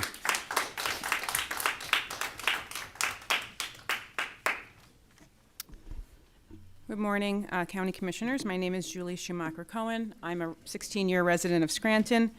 On the previous topic of the speaker, I did want to share about an event that's coming up on March 30th called The High Cost of AI, How Data Centers Are Reshaping Pennsylvania's Energy Landscape.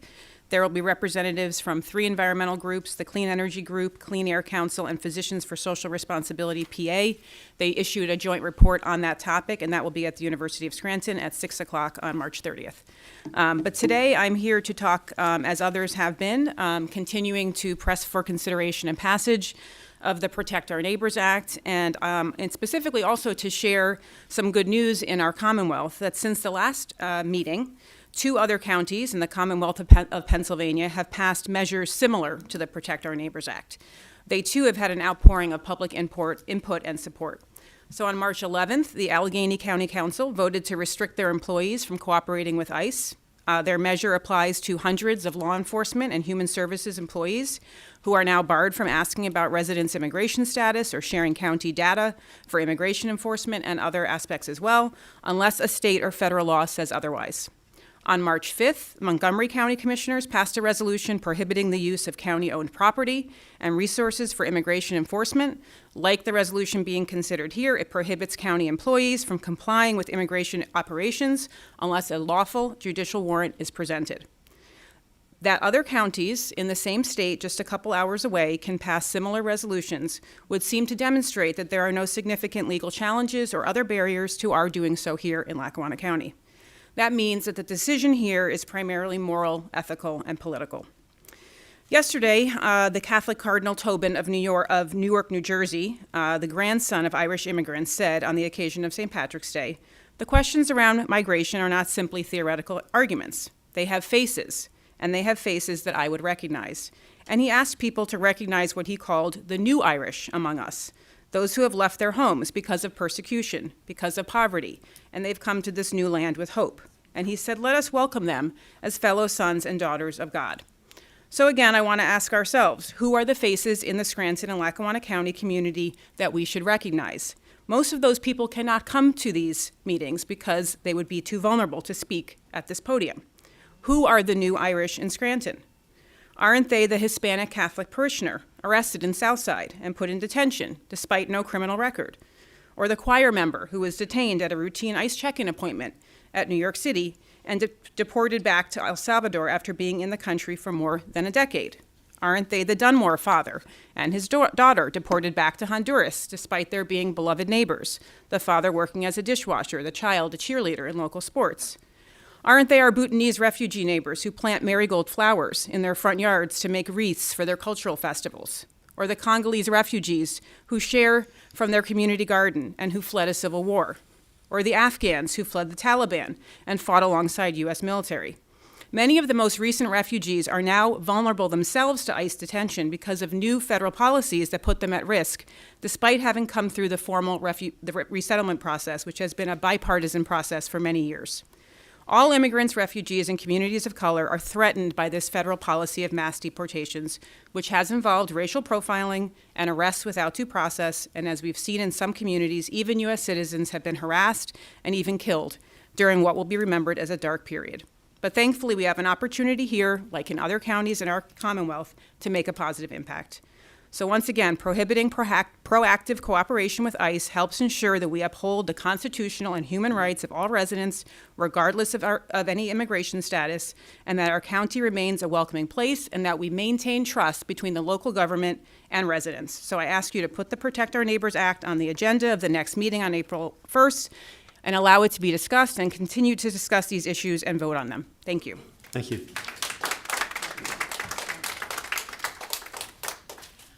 Hi, Judy Quinlan, Mount Cobb.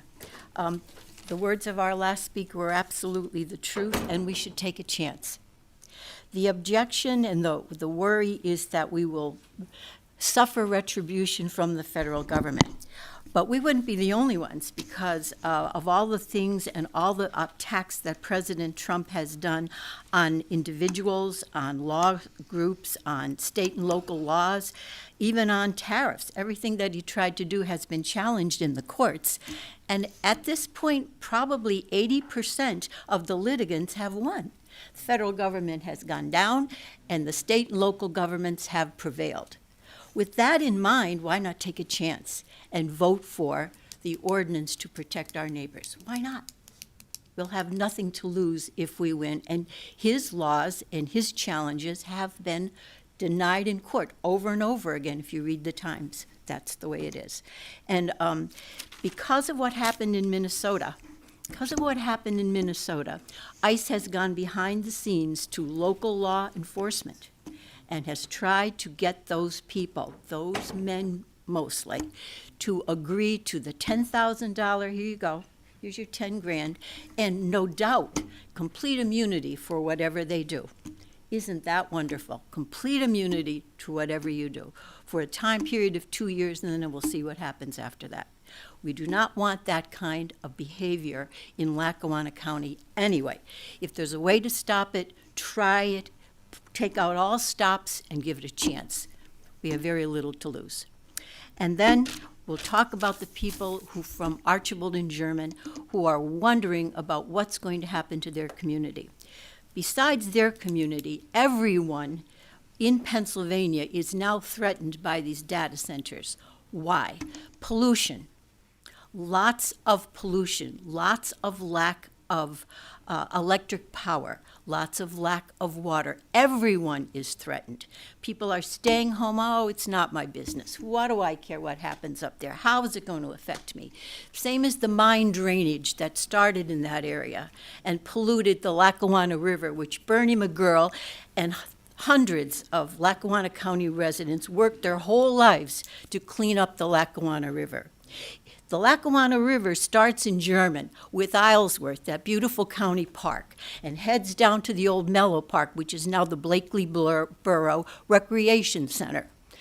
For years, we've tried to clean up the lake, the river, as it flows into the Lackawanna into the Susquehanna, which for years has been polluting the Chesapeake Bay. God bless the Chesapeake Bay. Millions of dollars, hundreds of millions of federal funding and our tax money to clean up the poor Chesapeake Bay from the waste that Pennsylvania has sent down, mine drainage, and don't forget the fracking, and here we go again. But the people who live here, you probably don't even know, but call the EPA and ask them, what's the worst polluter in the state of Pennsylvania? That gas-powered electric plant in Jessup. The worst polluter in Pennsylvania. Are you kidding me? Can you smell it? It depends on where you live, but it stinks. And the people up in Hamlin can smell it too. Worst polluter in Pennsylvania. And now we're going to add light disruption, noise disruption. I can't even, where are all the people from Music Lake coming down here? They paid millions of dollars for their land and their property and for their housing. Where are they? Their life there is over. Their leisure, their happiness, their fresh air with these data centers. Proposed by billionaires to aid billionaires. Proposed by billionaires to aid billionaires. And we have a problem with our governor. Our governor said we'll have a 3-year moratorium. Where'd that go? Where'd that go? And now he wants to fast track. The people up there found out that this project, Project Gravity, has been fast tracked. Who did that? Who started that? Who put that top of the agenda? Well, ask the questions. You're in position to ask the questions. Don't be afraid to ask the questions. We want to know who's fast tracked it. All of those beautiful areas down that river, from Islesworth and beyond where the Lackawanna River starts, the whole future of Pennsylvania and even Maryland and the Chesapeake Bay is at risk because of data centers. Not enough for 14, we want 6 more. Are you kidding me? How can people breathe? Thank you. Thank you. We're going to suspend public comment for just a few minutes to allow for, we are recessing or adjourning at noon in order to get over to the prison board meeting. But we're going to just go to commissioners' comments, and if we finish in time, we're going to go back to public comment after commissioners' comments. Hopefully, we'll be able to do that. Commissioner. Thank you. Just a few comments. So I still stand by the legislation that I introduced on ICE a month ago, almost over a month ago at this point. I still feel very strongly about it. Obviously, the people of Lackawanna County do. You continue to come out to these meetings at 10 a.m. in the morning and speak so eloquently, which I thank you for. And I am really, really adamant about that legislation, that ordinance being placed on the agenda. Commissioner Welby, either late Monday or yesterday, I can't remember, sent out a policy that I believe he's going to recommend be put on the agenda. And I just want to speak briefly on it. I've had a chance to go over it, but I need more time, obviously, to digest it. First of all, I think that we share the same goal, and that is to protect our residents, support our employees, and make sure the county is acting within the law. So the difference here is not the goal, it's the approach. The policy that Commissioner Welby has circulated, I believe, is internal guidance. It tells employees how to respond in certain situations, and I believe that that has value. But it ultimately, in my opinion, leaves the decisions up to interpretation. It does not create clear, enforceable boundaries. And I believe that the Protect Our Neighbors ordinance that I put forward with the help of the Community Justice Project and the Pennsylvania Immigration Coalition, I believe it does do that. But I am happy to have the conversation and discuss those differences with Commissioner Welby. But I hope that the Protect Our Neighbors ordinance does end up on the agenda, because I do feel very, very strongly about it. The other thing I just want to spend a moment and talk about is the data centers. I've talked about this ad nauseum, but give me a moment to get on my soapbox again. Last week, I sat in Valley View High School, and I listened to nearly 4 hours of testimony from data center developers for the Project Gravity proposal in Archibald. What these developers are trying to pass off as good for the residents of Lackawanna County is truly disturbing. You know, I sat there for 4 hours, and it was actually an emotional experience, because what I've heard from some people who are for data center development is, oh, those people are just activists. They just don't want anything in their backyard. Go up to one of these meetings and sit there and listen to these people. These are not activists. These are not people that don't want anything in their backyard. These are people who are literally trying to save the town of Archibald, who are trying to save their homes and their property. As I sat there for 4 hours and listened to the gentleman that gave the presentation, I was truly disturbed. The one gentleman in particular, Mr. Shepstone, who apparently was hired by the developer to give a benefit analysis, basically gave a very poorly put together PowerPoint presentation that honestly, and I say this with all due respect, could have been put together by my 10-year-old son. There was no citations, there was nothing to back up what he was saying, and on the bottom of the presentation, he was just copying things from somewhere in Virginia. It was embarrassing. And during one of the intermissions, 2 women came up to me and they said something that has stuck with me. These guys must think we're stupid. And I sat there myself and thought, they have to think that everybody is just dumb. If I could sit there for 4 hours, and I'm not an expert on data centers by any stretch of the imagination or zoning or planning, and I could see through their arguments, like when my 9-year-old or 10-year-old son or my daughters are trying to lie to my wife and I, we can see right through it. They sat up there and just BS'd their way through the entire thing. It was sad. And not only was it sad, but it angered me. It angered me because my grandfather grew up in Archibald with his brothers, and this town is literally being destroyed. Along with the Mid-Valley, the Up Valley, Covington Township, everywhere else they want to stick these monstrosities. 2 important points I want to make. and I was going to make them if I had the chance to speak, but they cut it off in Valley View because they cut it off at 9 o'clock. 3.3 million gallons of water a day on the hottest day for one of these data centers. 3.3 million gallons of water a day that they're going to take out of Lake Scranton. The one point that I was going to make if I had the opportunity to speak up there, and I don't think what many people are taking into account, we have had the hottest summers on record the last 10 or so years. Whether you agree with global warming or don't agree with global warming, there is no question, it is a scientific fact, that the days and months in the summer are getting hotter and hotter and hotter. So today it'll be 3.3 million gallons of water. But as we continue to become, the entire globe gets hotter, and it gets hotter here in northeastern Pennsylvania, they're going to continue to use more of our water. And if we run into a drought, what happens? There's so many unanswered questions. The other thing, and as Ms. Munley had talked about the diesel generators, the other thing that struck me was one of the gentlemen that spoke said, well, there's whatever the number was of diesel generators, but that might change as technology changes. You know, every time I've listened to these guys speak, they say, but that could change. You know, we might change the way we do this. Well, if that's the case, why are we rushing into this? What is the rush? If it could be 3 years from now, 4 years from now, maybe they won't need any diesel generators. It just is a complete disaster. In saying all of that, at the last meeting, I asked our county solicitor questions about whether the county has the legal authority to act on air quality and whether the county has standing to intervene, given that one of these data center projects, specifically Project Gravity, borders a county housing authority in German. So, and I would like a response to these questions. Again, Ms. Munley correctly stated the county has limited authority in what it can do. It's really up to the local borough or municipality. But that doesn't mean we can't do anything. It doesn't mean that we just sit here and let these people come in and completely engulf Archibald and the Up Valley and Mid Valley with data centers.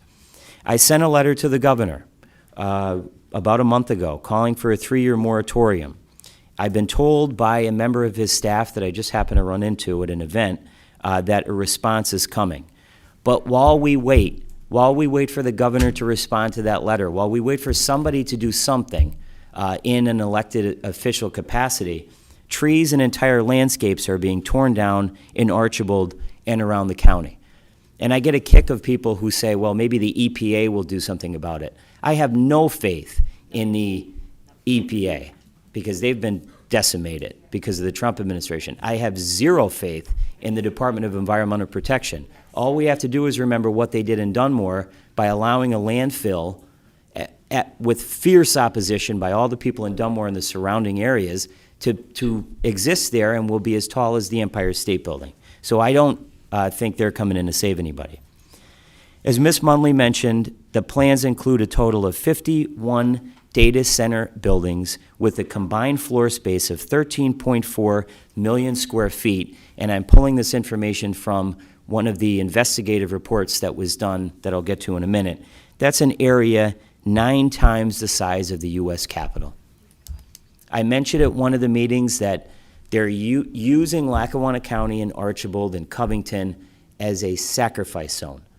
Give us all the garbage, give us all of your power plants and all of your data centers, and we'll throw you a couple dollars. Maybe we'll buy you a new fire truck, and you're supposed to just submit to that and let that happen.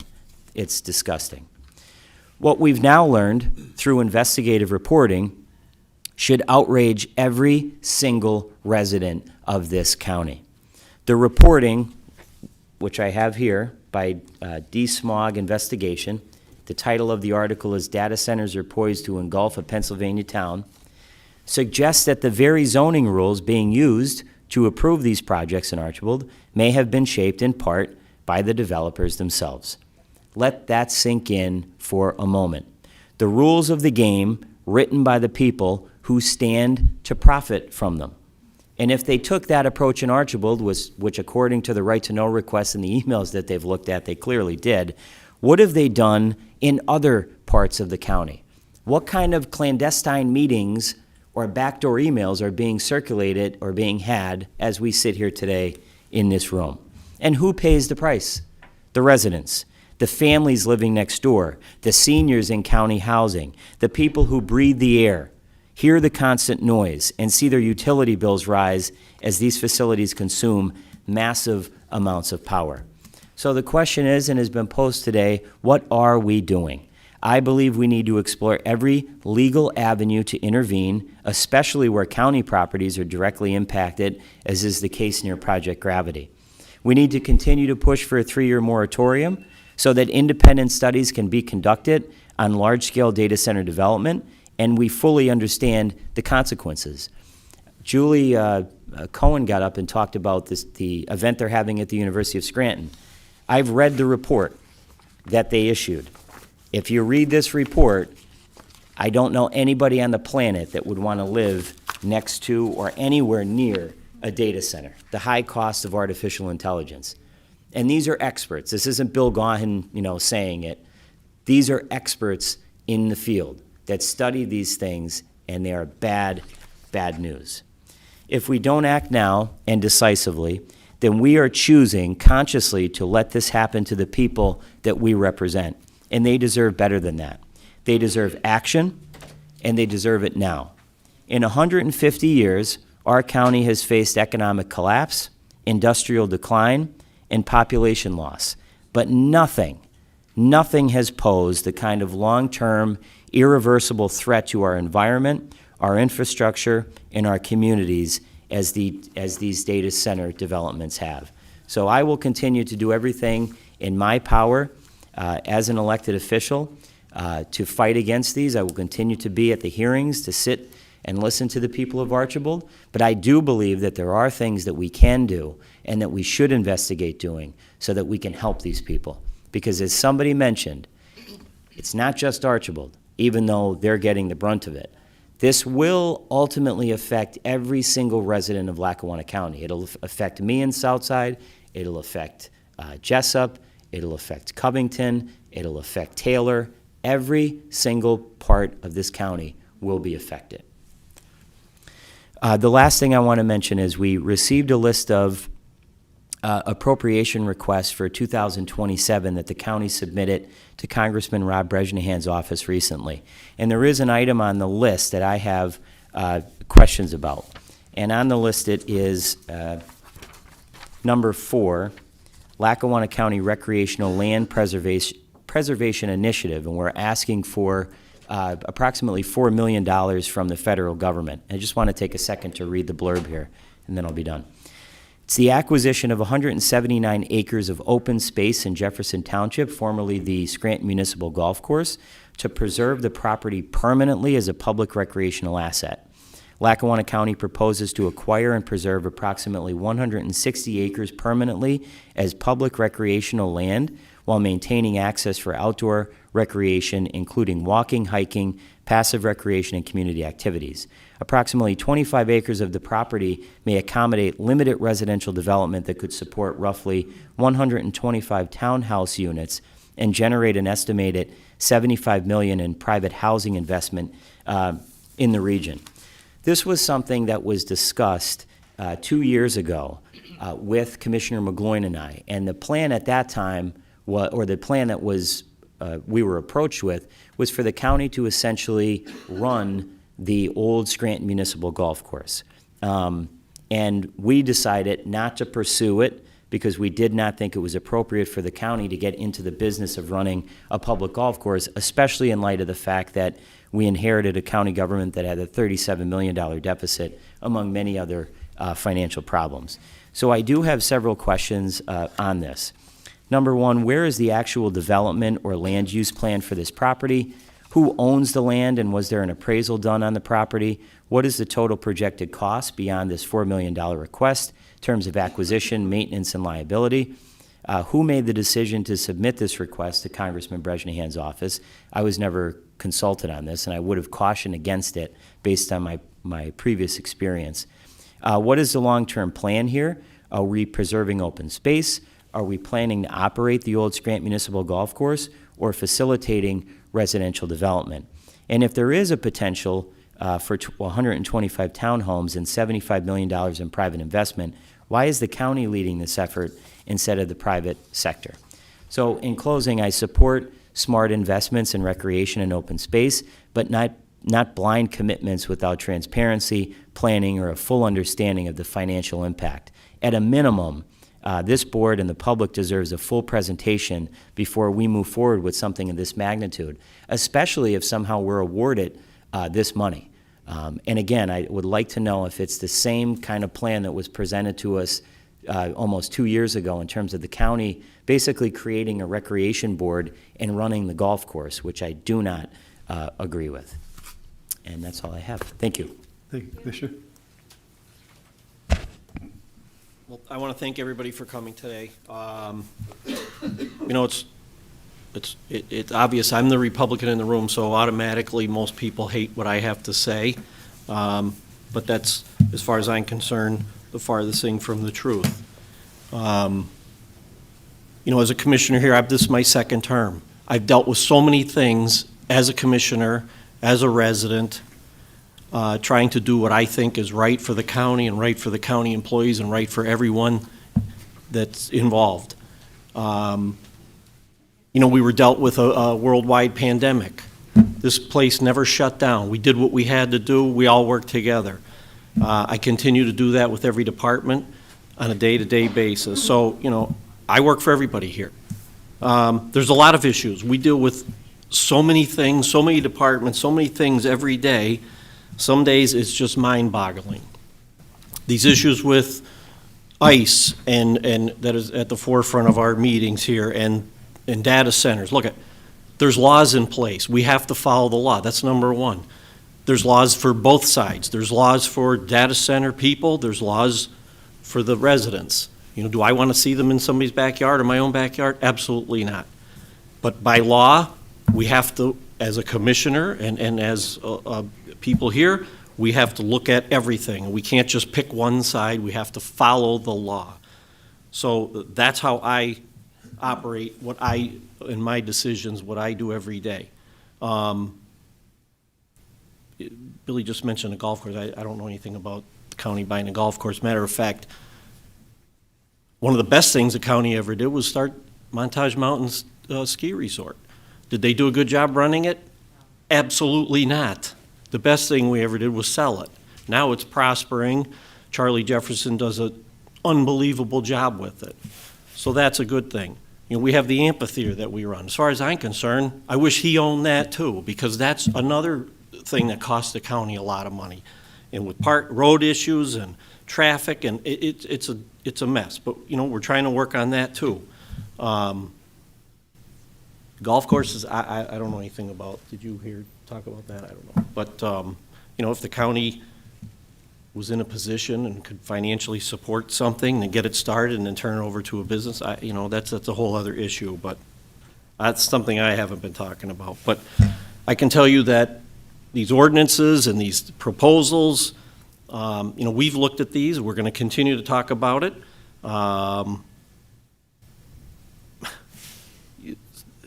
First of all, as far as I'm concerned, and with the discussions with the attorneys, that the ordinance is really, it has no enforcement provision. So, you know, I don't know. We have to discuss it. We have to look at it, and we'll make the best decision that we possibly can, and do what we think is right and what's legal. Same thing with data centers. Again, you know, do I want them in somebody's yard up in their backyard in Archibald? Absolutely, I do not. But if the law states that they can be somewhere and these developers follow the law and put them in an industrial area or something where they could do what they want to do, then how can we stop them? That's not for me to make that decision. As far as water usage, you know, I've had some discussions. I think what the county needs to do is hire Chet Murley. Chet Murley is a resident from Peckville. He's from the water company. He's an engineer. He's a knowledgeable person. He's on our planning commission. He knows rules, regulations. He knows all about, more about data centers than I'll ever know.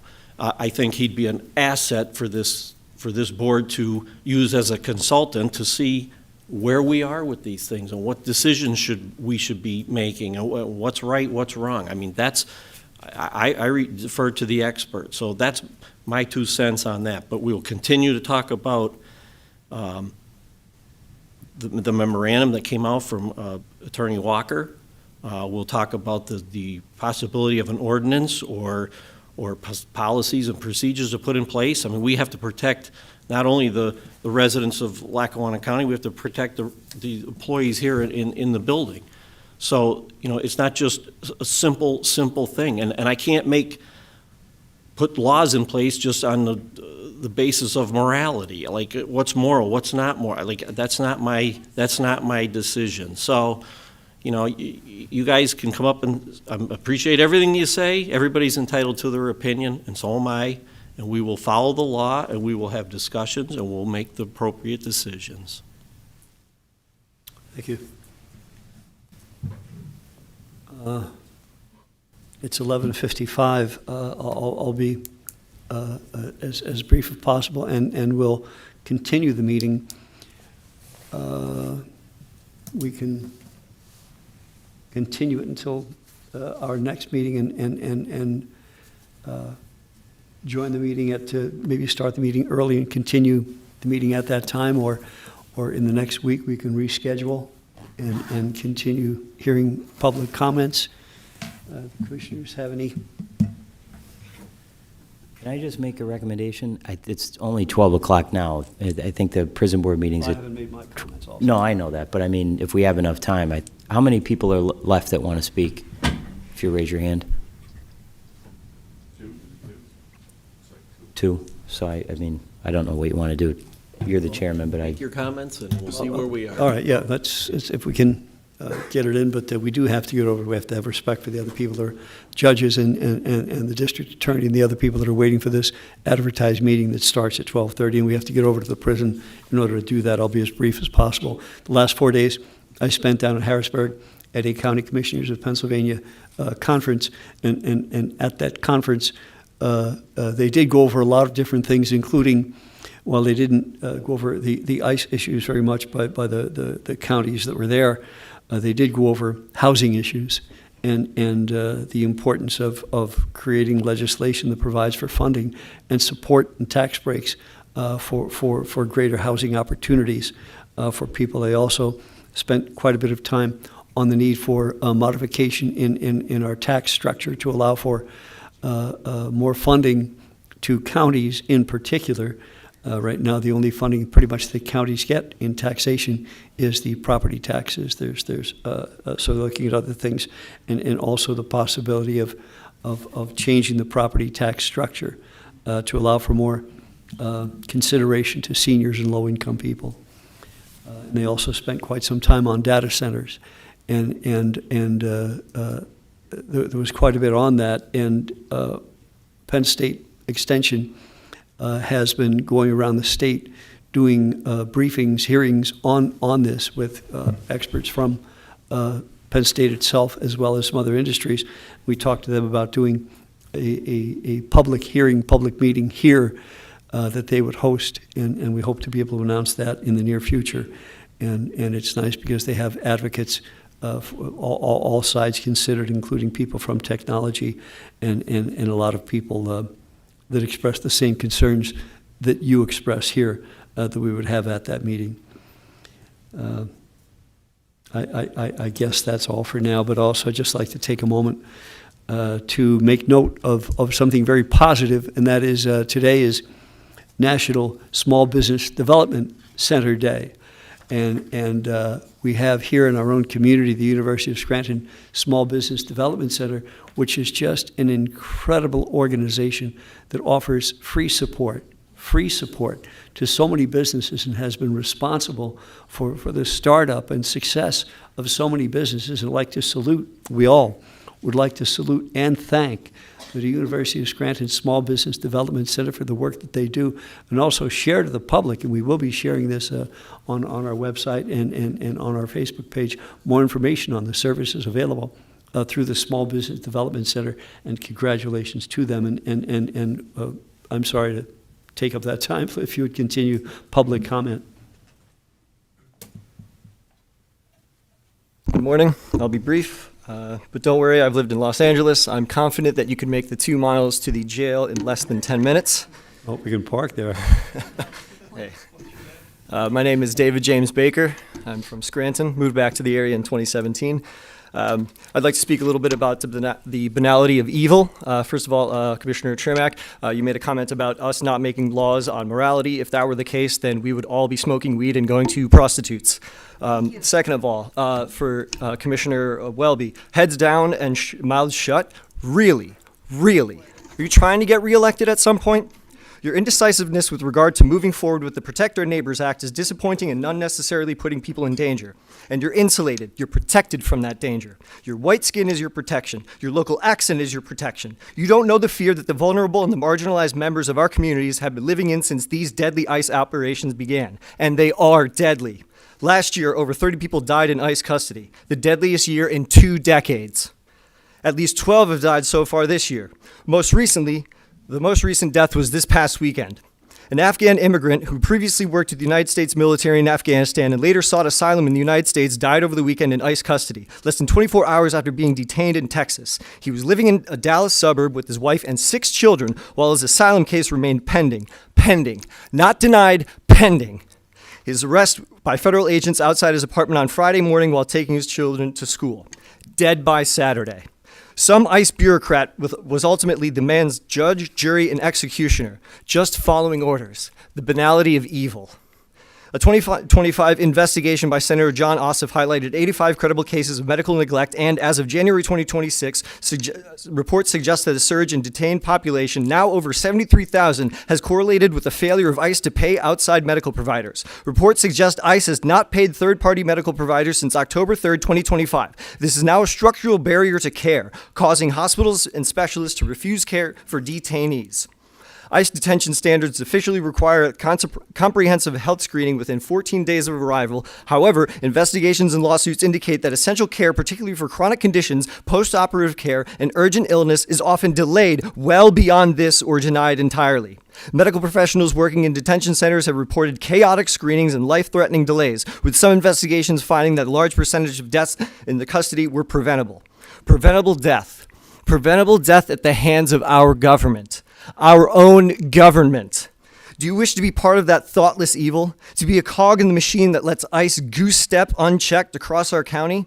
Listen to the stories. Listen to the pleas. The voices begging for your help. Begging for safety. Begging for safety from our own government, Commissioner Chermak. Make the intercommissional debate over the Act's language public. Don't hide. Hold meetings for public comment in the evening so that more may attend and more voices heard. Adopt Protect Our Neighbors Act as policy. Thank you. Thank you. Maria Johnson, 30 Yale Hill resident. Thank you, Commissioners. What I had to say has been driven out of my mind by the extraordinary statement that, oh, law lives in a separate world from morality and good and evil. I just don't know what to do with that. You might want to check out the recent report by VDEM, which is the world's largest global watchdog on democracy, which says that America, they've got like 49 different data points. They have 4,200 researchers over the world. America's descending to autocracy at a faster rate than Hungary or Turkey. Staggering, because people roll over and give up. People have spoken eloquently about the question of morality, which apparently has nothing to do with the law, but I just don't even know.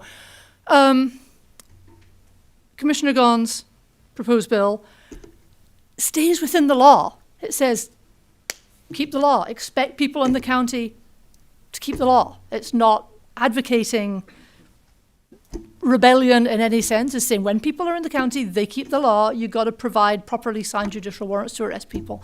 It's entirely legal, it's very modest, it's common sense. It's kind of staggering we even need a bill to say, let's expect federal agents in the county to keep the law.